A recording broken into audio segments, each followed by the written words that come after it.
ఇవాళ టీపీటీఎఫ్ ఆధ్వర్యంలో రాష్ట్ర స్థాయిలో ఈ ధర్నా నిరసన కార్యక్రమం తీసుకోవడానికి కారణం ఏంటి అంటే 15 రోజులుగా వాళ్ళు సమ్మె చేస్తున్నారు. నిమ్మకు నీరెత్తినట్టుగా ఉంది ప్రభుత్వం. ఇది కొత్త డిమాండ్ కాదు, పాత డిమాండే. పాత ప్రభుత్వం ఉన్నప్పుడు కూడా రెగ్యులరైజ్ చేస్తామని చెప్పారు, ఇంతవరకు రెగ్యులరైజ్ చేయలేదు. రేవంత్ రెడ్డి ఎన్నికల సమయంలో వివిధ గ్రామాలు పర్యటించిన ప్రాంతంలో ప్రతి గ్రామంలో ఎస్ఎస్ఏ ఉద్యోగులు కలిసినప్పుడు హామీ ఇవ్వడం జరిగింది. ఆయన ఇచ్చిన హామీ మేరకు 1 year వెయిట్ చేశారు వాళ్ళు కూడా. ఎస్ఎస్ఏ ఉద్యోగులు అంతా వెయిట్ చేసి ఇప్పుడు ఆ డిమాండ్ను వాళ్ళు పరిష్కరించమని కోరుతుంటే ప్రభుత్వం పట్టించుకోవడం లేదు. కానీ వాళ్ళు సమ్మె చేయడానికి నిజంగా ఒక కారణం ఉన్నది. ఎందుకంటే వాళ్ళు సమ్మె చేయకపోతే వాళ్ళు వెట్టి చాకిరీ కార్మికులాగా ఉండిపోతున్నారు. ఇవాళ కనీసం సుప్రీంకోర్టు ఇచ్చిన ఆర్డర్ను కూడా పాస్ చేయలేని ప్రభుత్వం తయారైంది. వల్ల సుప్రీంకోర్టు ఇచ్చిన ఆదేశాల ప్రకారం మినిమం స్కేల్ అన్న ఇవ్వాల్సి ఉండే వాళ్ళకు, కనీసం వెట్టి చాకరీ చేసిన వాళ్ళకైనా ఇవాళ మనం జీతభత్యాలు చూస్తున్నట్టయితే కూలి పని చేసే వాళ్ళకు రోజుకు 1000 రూపాయలు వస్తున్నాయి. కానీ వీళ్ళకి అంతకంటే దారుణమైన పరిస్థితి ఉంది. ఒక సెలవులు లేవు, ఒక కరువు భత్యం లేదు, డిఎల్ రావు, సరిగా వేతనాలు రావు, ప్రమోషన్స్ లేవు, ట్రాన్స్ఫర్లు లేవు. ఎక్కడ పని చేస్తారో అక్కడే పని చేయాలి. బదిలాడంగా మొన్న కొన్ని ట్రాన్స్ఫర్లు చేశారు. గత 8 ఏళ్ల నుంచి పోరాడుతుంటే మొన్న కొన్ని ట్రాన్స్ఫర్లు చేశారు మాత్రం.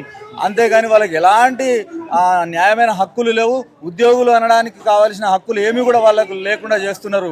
కాంట్రాక్ట్ బేసిస్ను రెగ్యులరైజ్ చేస్తామని చెప్పి అంతకంటే ఎక్కువ కాంట్రాక్ట్లో ఉన్న రెగ్యులరైజేషన్ కొన్ని పోస్టులను పోయిన ప్రభుత్వం, కానీ వీళ్ళని నిర్లక్ష్యం చేస్తుంది. ఎందుకు అంటే వీళ్ళంతా బడుగు బలహీన వర్గాల నుంచి వచ్చిన వాళ్ళు గ్రామీణ ప్రాంతాలలో పనిచేస్తున్నారు. పట్టణ ప్రాంతాలలో తక్కువగా ఉంటాయి.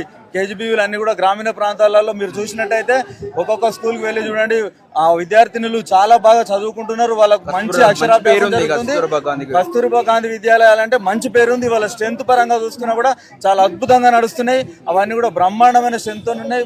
ఫుడ్ కూడా మంచిగా ఉంది, దాన్ని కాదంటలేం మనం. ఎట్ ద సేమ్ టైం కనీసం పనిచేసే ఉపాధ్యాయులకు, అందులో పనిచేసే సిబ్బందికైనా కనీస వేతనాలు ఇవ్వాలి. వాళ్ళకు ఒక నైట్ వాచ్మెన్ లేడు. కనీసం మీరు చూసినట్టయితే టీచర్లే నైట్ వాచ్మెన్ గా పనిచేస్తున్నారు. దఫాలుగా పనిచేసుకుంటూ విడతల వారీగా నైట్ వాచ్మెన్ చేసుకుంటూ వాళ్ళు ఉద్యోగాలు చేస్తున్నారు. ఈ యొక్క అంటే వెట్టి చాకిరీని మించిన చాకిరీ వాళ్ళు చేస్తున్నారు. వాళ్ళకి కనీసం స్కేల్ అయినా అందించాలని ఈ డిమాండ్ను దృష్టిలో పెట్టుకొని మేము టీపీటీఎఫ్ ద్వారా వాళ్ళకు మద్దతు ప్రకటించి ఈరోజు రాష్ట్ర స్థాయిలో ఒక ధర్నా నిరసన కార్యక్రమాన్ని ప్రభుత్వ అనుమతితోనే నిర్వహిస్తున్నాం. ఇప్పటికైనా ముఖ్యమంత్రి గారు ఈ యొక్క దృష్టిని సారించి వాళ్ళ యొక్క సమస్యలని పరిష్కరించాలని చెప్పి కోరుకుంటున్నాం. Thank you.